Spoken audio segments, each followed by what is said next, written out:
F'konferenza tal-aħbarijiet, il-Ministru għall-Politika Soċjali u d-Drittijiet tat-Tfal Michael Falzon qal li kull pensjonant żdied bi ftit aktar minn 72 euro fil-ġimgħa meta wieħed iqabbel din is-sena mal-2013.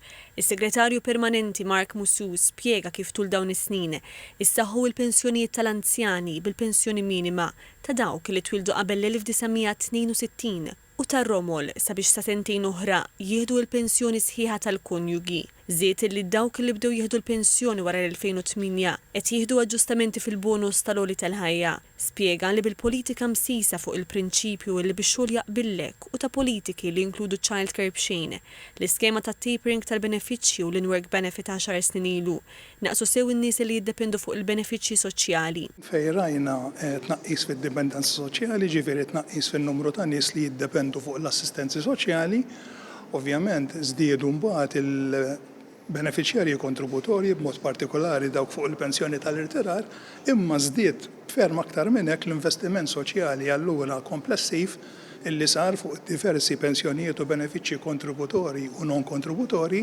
għalli allura qed iwassal għal titjib fil-kwalità tal-ħajja u tnaqqis fil-faqar, speċjalment il-riskju tal-faqar jew esklużjoni soċjali. Il-Ministru Michael Falzon għamel referenza għall-in-work benefit li llum jitħallas b'mod awtomatiku lil ġenituri li jaħdmu ma jaqbżux ċertu tħul. Qal li minnu qed jibbenefikaw madwar 25,000 familja bi kważi 40,000 tifel u tifla taħt 23 sena.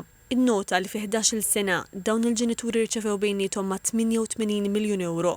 Temm jgħid li l-baġġit tas-sena d-dieħla ser ikun prova oħra tal-impenn tal-Gvern illi jkompli jsaħħaħ l-investiment soċjali għaliex jemmen fir-ruħ soċjali tal-pajjiż u fil-potenzjal taċ-ċittadini kollha.